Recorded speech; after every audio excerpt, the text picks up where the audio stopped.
오늘 이 시간 예배드리는 우리 하나된 교우들의 삶 가운데 하나님의 은혜와 평안이 늘 함께 하시기를 바랍니다. 오늘 우리가 함께 읽은 이 본문의 말씀은 이 한나라는 이 여인이 하나님 앞에 기도해서 하나님 저에게 아들을 좀 주십시오. 예? 그래서 그 하나님께로부터 이 아들을 응답받고 또 그 앞에 나와서 하나님께 드리는 찬양의 기도입니다. 근데 이 기도의 내용을 보면 이 사무엘상의 그 주제를 관통하는 중요한 주제를 드러내고 있습니다. 그것은 바로 생명의 길과 멸망의 길입니다.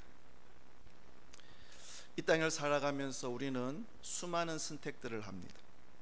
매일매일 작은 선택부터 큰 선택까지 먹을 걸 선택하고 입을 걸 선택하고 또 직업을 선택하고 친구를 선택하고 배우자를 선택합니다.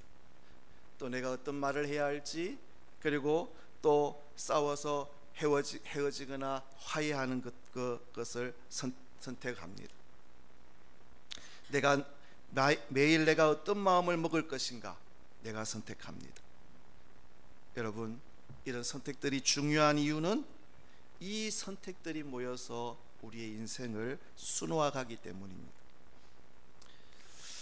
오늘 이 사무엘상의 말씀을 보면 대조적인 인물의 이야기들이 나옵니다. 엘리와 사무엘, 그리고 사울과 다윗에 관한 이야기입니다. 너무 대조적입니다. 한쪽은 멸망의 길을 걸어갔고 다른 한쪽은 생명의 길을 걸어갔습니다. 무엇이 그렇게 그들의 운명을 갈라놓았을까? 그것은 바로 그들이 삶 속에서 내린 결정이었다고 사무엘상은 우리들에게 알려줍니다. 여러분, 그렇습니다. 매일의 나의 선택이 내 인생을 결정하게 됩니다. 우리는 이 사무엘상을 비롯한 이 하나님의 말씀을 통해서 우리 앞에 놓인 이 중요한 선택에 대해서 우리는 배워야 할 줄 압니다. 매일의 내 삶 속에서 내가 어떤 모습을 하나님 앞에 버려야 하며 어떤 모습을 붙잡아야 할 것인가, 이 말씀을 통해서 가르침을 받으시기를 바랍니다. 먼저 사무엘상은 그 제사장 엘리의 집안과 그리고 한 평범한 가정 부인인 한나의 집안을 대조하고 있습니다. 엘리는 그 당시에 모든 사람이 우러러보던 그 제사장이었습니다. 그뿐만 아니라 그의 두 아들도 제사장으로 섬기고 있었습니다. 익히 알고 있는 홈니와 비느하스입니다. 그런데 이 홈니와 비느하스는 당황스럽게도 제사를 매일매일 섬기면서도 제사를 멸시했다고 사무엘상은 우리들에게 알려주고 있습니다. 2장 17절의 말씀을 보니까 이 소년들의 죄가 여호와 앞에 심히 크면 그들이 여호와의 제사를 멸시함이었더라. 오늘 우리 시대의 말로 하면 매주 하나님 앞에 예배드리면서 예배를 멸시했다는 겁니다. 홈니와 비느하스가 그 당시에 제사장으로서 매일 제사를 드렸지만 그들은 여호와의 제사를 멸시했습니다. 그 멸시함이 어디에서 나타났습니까? 그들의 삶 가운데서 하나님을 멸시함이 드러납니다. 그들은 제사장인데 하나님께 드리는 제물에 함부로 손을 댑니다. 그리고 회막에서 그 수종드는 여인들과 동침을 하는 아주 방탕하고 타락한 짓들을 벌입니다. 그리고 그 아버지 엘리의 훈계를 받지 않습니다. 매일 제사를 드리고 매일 예배를 드리는데 그들의 삶은 방탕의 모습이었습니다. 하나님은 그것을 하나님을 멸시하고 하나님의 예배를 멸시한 것이라고 말씀합니다. 그래서 하나님은 마침내 그 엘리 제사장의 집에 이렇게 저주를 선포합니다. 사무엘상 2장 30절 31절을 보니까 그러므로 이스라엘의 하나님 나 여호와가 말하노라 내가 전에 네 집과 네 조상의 집이 내 앞에 영원히 행하리라 하였으나 이제 나 여호와가 말하노니 결단코 그렇게 하지 아니하리라. 나를 존중히 여기는 자를 내가 존중히 여기고 나를 멸시하는 자를 내가 경멸하리라. 보라 내가 네 팔과 네 조상의 집 팔을 끊어 네 집에 노인이 하나도 없게 하는 날이 이럴지라. 얼마 후에 이스라엘과 블레셋은 전쟁을 합니다. 근데 이스라엘 백성들이 이 전쟁에서 패합니다. 그러자 이 사람들이 생각하기를 하나님의 그 법궤, 임재의 상징인 그 언약궤를 가지고 전쟁에 나가면 우리가 이기겠다 그 생각을 하고 그 언약궤를 가지고 전쟁에 나갑니다. 그러나 그들은 그 전쟁에서 패했고 그 언약궤는 빼앗겼고 그 전쟁에서 엘리의 두 아들 홈니와 피느하스는 죽게 됩니다. 엘리 제사장이 그 전쟁에 나간 다음에 혼자 앉아서 전쟁의 소식을 기다리고 있는데 하나님의 그 법궤를 빼앗기고 두 아들이 죽었다고 하는 소식을 듣고 의자에 앉아 있다가 놀라서 목이 부러져 죽게 됩니다. 마침 그때 그 엘리의 며느리 비느하스의 아내가 아이를 출산하는데 아이의 이름을 지어주고 죽습니다. 뭐라고 그 아이의 이름을 지었습니까? 이가봇, 하나님의 영광이 우리에게서 떠났다. 하나님의 영광이 우리에게서 떠났다. 그 아들의 이름을 그렇게 지어주고 죽습니다. 여러분, 이것이 그 당시 엘리 제사장의 집안에서 일어났던 일이라고 성경은 우리들에게 가르쳐 줍니다. 그러나 여기 한 평범한 집안의 여인 한나를 보면 그녀는 삶의 고난 속에서 하나님께 나아가 아들을 좀 주시라고 진심 어린 기도를 드립니다.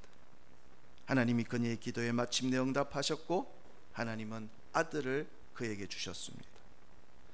한나는 그 아들을 어떻게 했습니까? 하나님 앞에 소원한 대로 그대로 하나님 앞에 올려드립니다.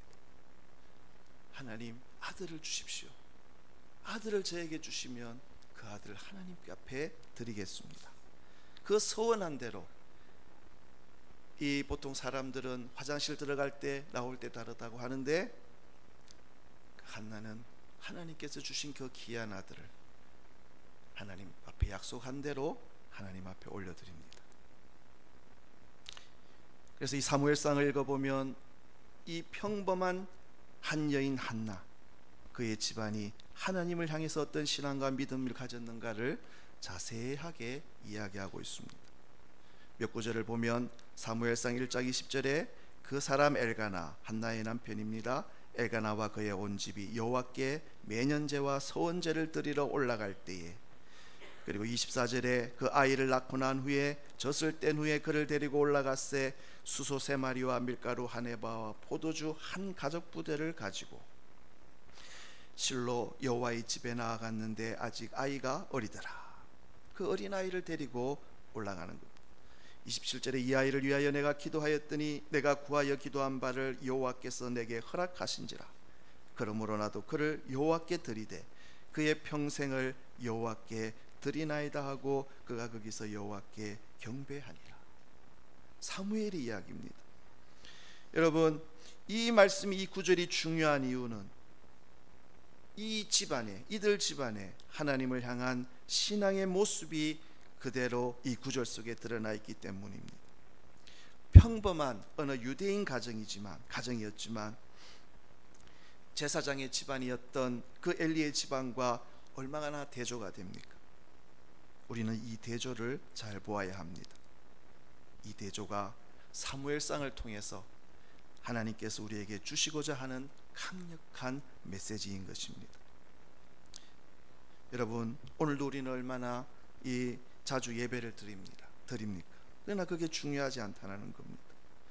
얼마나 오래 신앙생활하고 얼마나 오래 믿었는가가 중요하지 않습니다. 내가 교회에서 어떤 직분을 가졌는가, 목회자라고 하더라도 그것이 결코 중요하지 않습니다. 중요한 것은 하나님 앞에서의 진실성이라는 겁니다. 나와 우리 집안이 여호와 하나님을 진심으로 사랑하는가, 하나님을 진심으로 경외하고 있는가, 그것이 중요하다는 겁니다. 삶 속에 나타난 하나님을 사랑하는 그 삶의 모습, 그것이 저와 여러분의 집안의 후손들의 운명을 가르는 것이라고 하나님은 오늘 이 사무엘상을 통해서 우리들에게 가르쳐 주고 계십니다.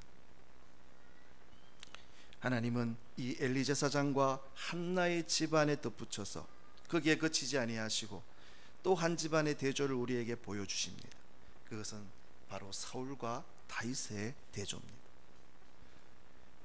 사울은 이스라엘의 초대 왕으로 초대되었던 왕입니다. 굉장히 처음에는 겸손했던 사람입니다. 매우 겸손했습니다.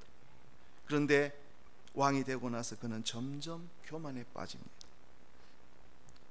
그래서 사울 역시 엘리 제사장의 집안과 비슷하게 마지막에 전쟁 중에 그의 아들과 함께 비참한 죽음을 결말을 맞게 됩니다. 무엇이 사울과 그의 집안을 멸망에 이르게 했습니까? 여러 가지 원인이 있겠지만 그 가운데 어떤 바로 불순종이었다는 겁니다. 블레셋과의 싸움을 앞두고 제사를 드리는데 거기에는 반드시 제사드릴 사무엘이 와서 제사를 드려야 합니다. 기다려야 했습니다. 그런데 그 기다림을 참지 못하고 그냥 자신이 그냥 제사를 그 일을 행해버리고 맙니다. 불과 그가 왕이 되고 나서 2년이 지나고 일어난 일이었습니다. 이것을 볼 때 이 사울의 마음속에는 이미 하나님을 경외함보다 내 중심으로 나를 앞세우는 마음이 가득 차 있었던 것 같습니다. 그래도 하나님은 그러한 그를 사랑하셔서 사무엘을 보내서 경고하십니다.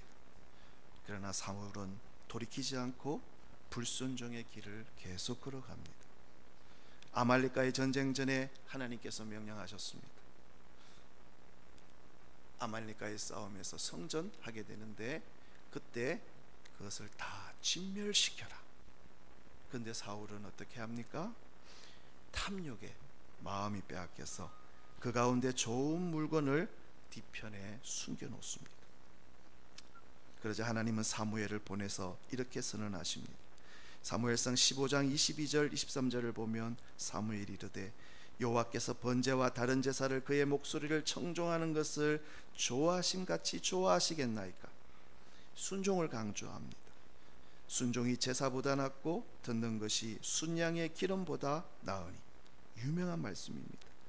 이는 거역하는 것은 점치는 죄와 같고 완고한 것은 사신 우상에게 절하는 죄와 같음이라. 불순종이 이와 같다라는 겁니다. 그 다음에 이렇게 말씀합니다. 왕이 여호와의 말씀을 버렸으므로 여호와께서도 왕을 버려 왕이 되지 못하게 하셨나이다. 얼마나 강한 질책입니까? 그런데 하나님은 저주하시기 위해서 이 말씀을 하신 게 아니었습니다. 사울을 돌이키기 위해서. 그런데도 이 사울은 이 강한 질책의 말씀을 듣고서도 사울은 돌이키지 않습니다. 그리고 그는 오히려 자신에게 충성을 다하는 다윗을 주목하고 질투하기 시작합니다. 우리가 익히 알고 있는 다윗과 골리앗의 싸움, 거대한 골리앗이 전쟁을 진두지휘하는 장수로 나와서 그 하나님을 모욕하고 이스라엘 백성들을 조롱할 때 사울은 하나님을 의지하기보다 두려움에 빠져서 그 모독하는 골리앗 앞에 감히 나서지 못했습니다. 그때 그 말을 듣고 나선 사람이 다윗 아닙니까? 다윗은 그 당시에 어린 소년이었습니다. 그 모습을 보고 백성들이 다윗을 칭송합니다. 다윗을 칭송하니까 사울은 그만 질투에 빠져버리고 맙니다. 그래서 그의 인생 황금 같은 그 10년을 다윗을 죽이기 위해서 추격하는 일에 낭비하는 어리석은 일들을 벌입니다. 그런데 여러분, 이런 일이 오늘 우리 사회, 우리 집안, 우리 교회에서도 일어나고 있다는 겁니다. 많은 사람들이, 많은 하나님의 백성들이 그 비교의식, 질투에 사로잡혀서 자신을, 그 인생을 낭비하고 있다는 겁니다. 사무엘상 18장 9절에 보니까 그날 후로 사울이 다윗을 주목하였더라. 어떤 날입니까? 전쟁에서 이 거대한 장수 골리앗을 그 물맷돌로 넘어뜨리고 그 전쟁에서 승리하고 돌아오는 길에 그 여인들이 다윗을 찬양하기 시작한 겁니다. 17절에 보니까, 18장 7절에 보니까 여인들이 뛰놀며 노래하여 이르되 사울이 죽인 자는 천천히요 다윗은 만만이로다. 이 말을 들은 날 이후에 여러분, 우리가 하나님 앞에서 생명의 길을 걸어가고 싶거든 비교의식과 질투에서 벗어나시기 바랍니다. 이 시기와 질투가 인생을 망친다라는 겁니다. 사울이 점점, 그 겸손했던 사울이 점점 흉폭하게 변해가는 그 이유가 그 시기와 질투 때문이었습니다. 그래서 그는 다윗을 죽이기 위해서 모든 방법을 동원하지 않습니까? 더 놀라운 것은 자신의 딸들까지 다윗을 죽이기 위한 수단으로 이용했습니다. 18장 17절에 보니까 사울이 다윗에게 이르되 내 맏딸 메랍을 네게 아내로 주리니 오직 너는 나를 위하여 용기를 내어 여호와의 싸움을 싸우라 하니, 그 큰 딸 장녀 메랍을 다윗에게 주었는데 왜 주었는가? 그 이유가 뒤에 나옵니다. 이는 그가 생각하기를 내 손을 그에게 대지 않고 블레셋 사람들의 손을 그에게 대게 하리라 함이라. 다윗을 죽이기 위해서 자신의 그 소중한 딸을 지금 이용하는 겁니다. 그런데 다윗이 전쟁에서 죽지 않고 돌아오자 결국 그 맏딸을 다른 사람에게 시집 보내버리고 맙니다. 그런데 사울은 거기서 그쳤으면 좋았을 건데 거기서 그치지 않습니다. 또 다윗을 죽이기 위해 둘째 딸 미갈을 이용합니다. 21절에 스스로 이르되 내가 딸을 그에게 주어서 그에게 올무가 되게 하고 블레셋 사람들의 손으로 그를 치게 하리라. 여러분, 이 비참한 인생을 보기 바랍니다. 그는 자신에게 진정으로 충성하는 그 다윗을 죽이기 위해 질투에 사로잡혀서 자신의 그 소중한 귀한 딸들을 그 수단으로 거침없이 사용합니다. 뿐만 아니라 그 아들, 사랑하는 아들 요나단이 그 다윗을 보호하려고 다윗을 변호할 때 20장 30절에 보니까 사울이 요나단에게 화를 내며 그에게 이르되 패역 무도한 계집의 소생아. 자기 아내를 가리키는 말. 내가 이새의 아들을 택한 것이 네 수치와 네 어미의 벌거벗은 수치됨을 내가 어찌 알지 못하랴. 질투로 인해서, 그 분노로 인해서 이성을 잃은 모습을 우리는 보게 됩니다. 그렇게 겸손했던 사울이 왕으로 추대될 정도로 인정받았던 그 사울이 어떻게 이렇게 되었습니까? 어쩌다가 여기까지 오게 됩니까? 사무엘상은 이 모든 것이 질투의 위력이라고 말씀하고 있습니다. 이 질투와 시기는 사람의 이성을 잃게 만듭니다. 여러분, 오늘 우리 모두는 이 말씀 앞에 우리 자신을 비춰보아야 할 줄 압니다. 교회라는 곳이 너무 좋은 곳이지만 서로 함께 모이는 공동체인데, 근데 교회 안에서 나도 모르게 이 비교의식과 질투에 사로잡히는 이 사람들이 있습니다.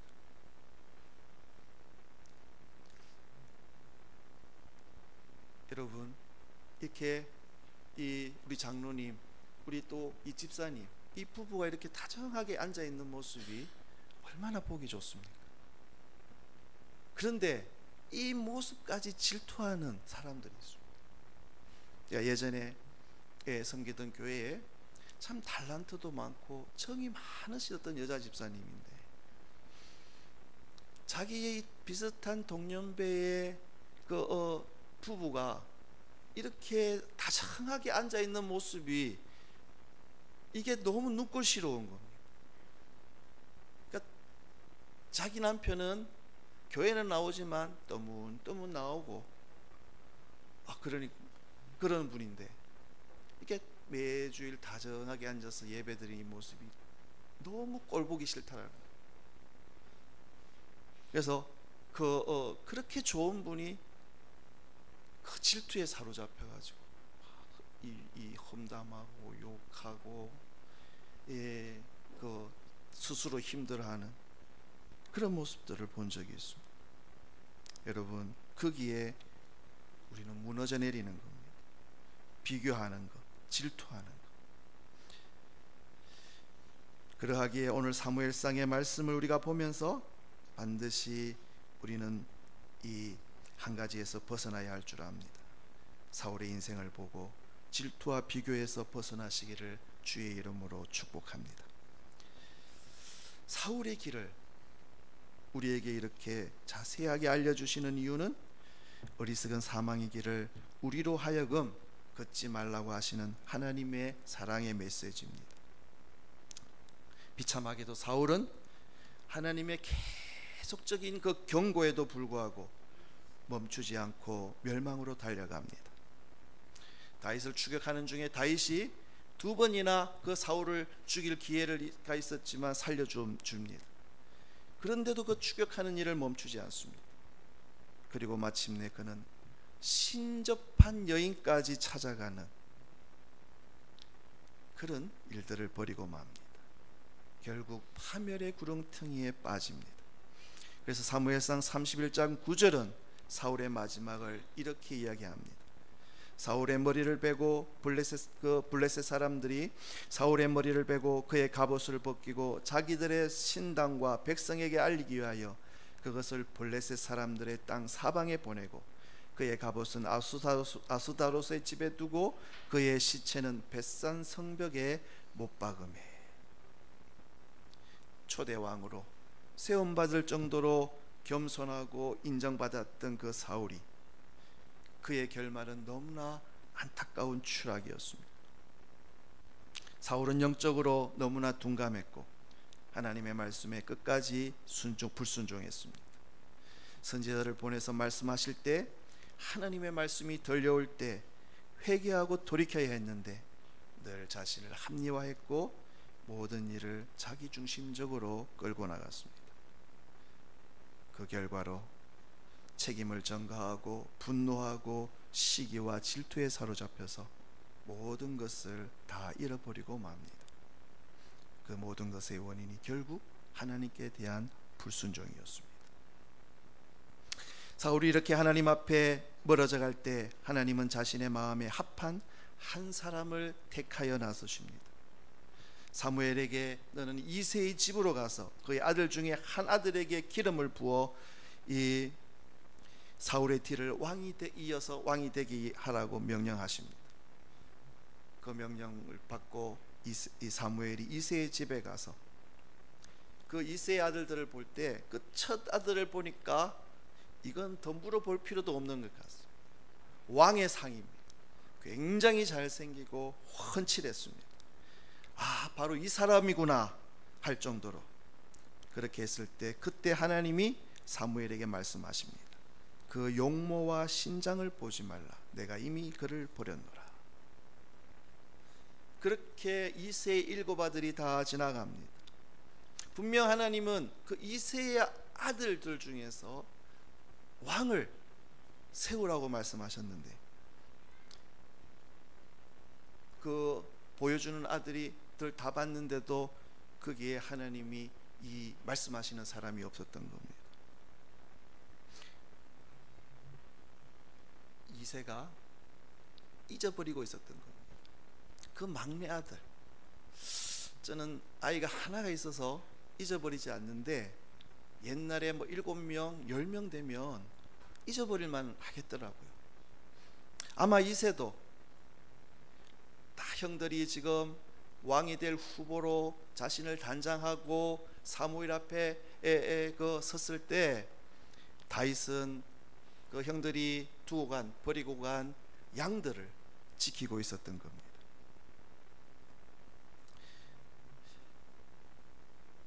여러분 한번 생각해 보십시오.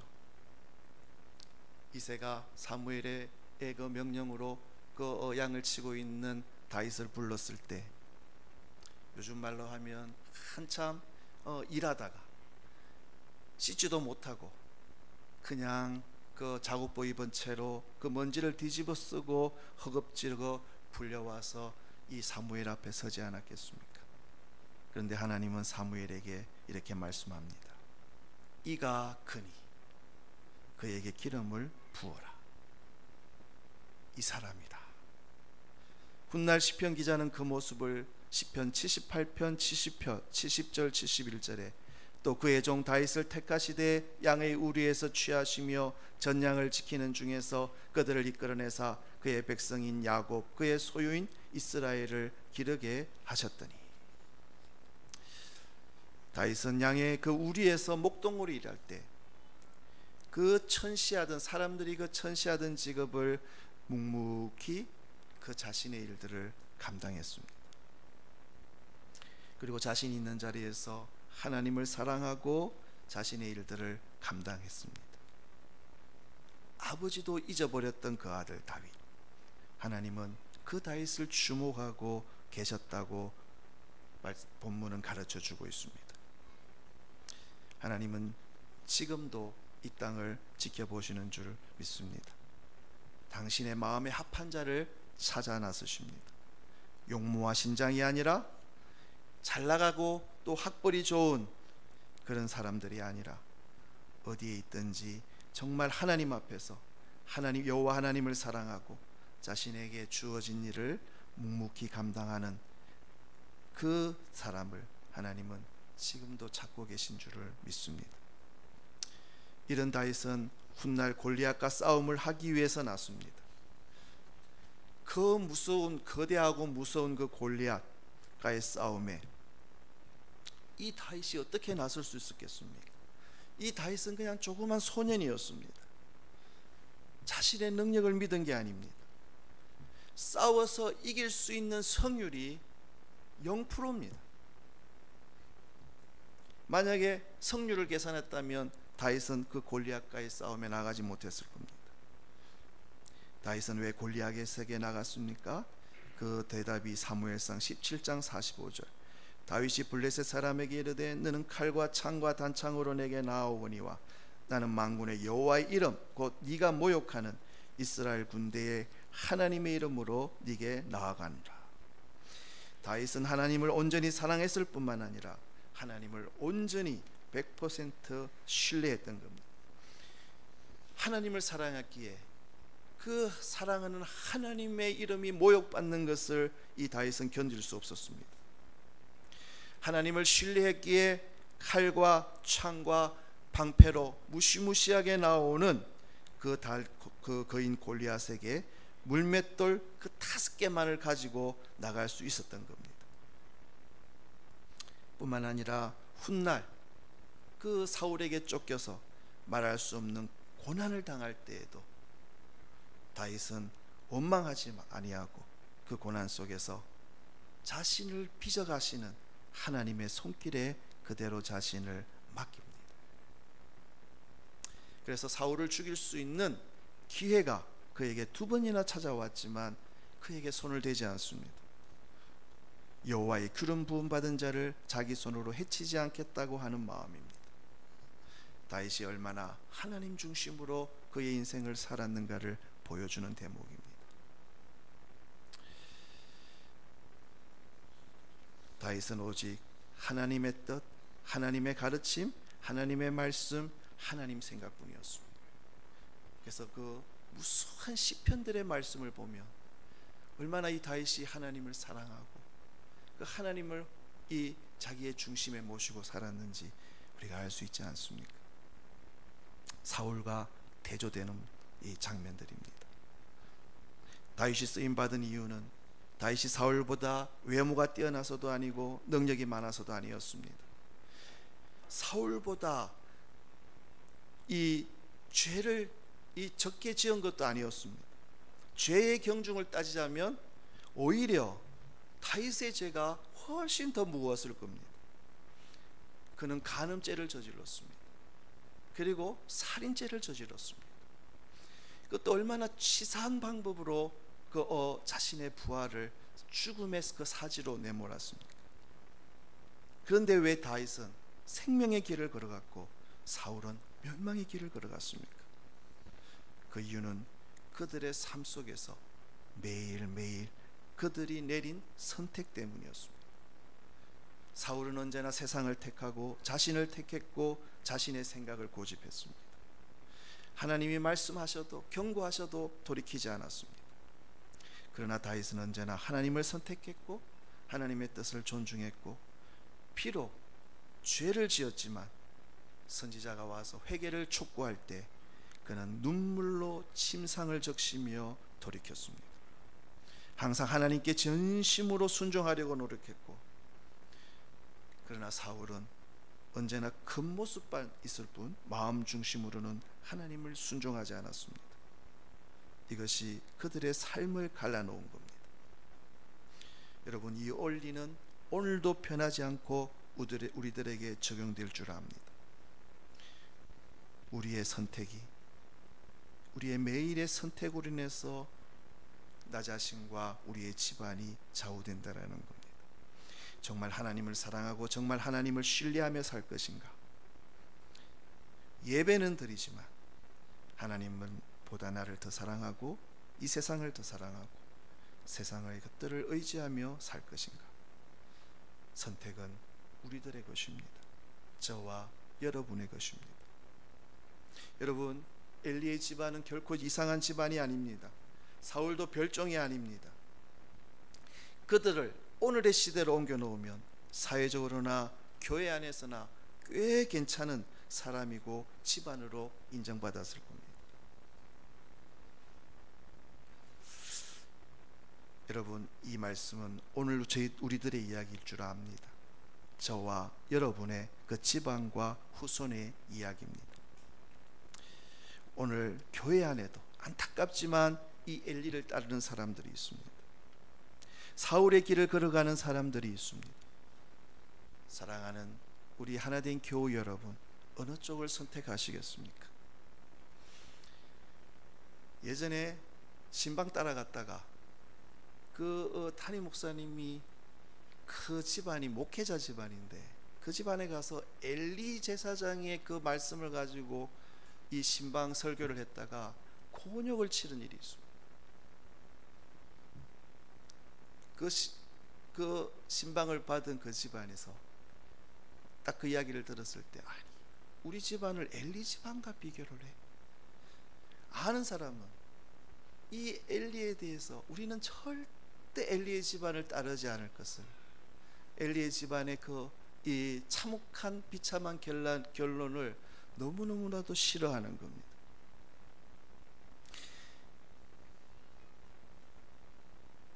여러분, 바라옵기는, 우리 하나된 공동체는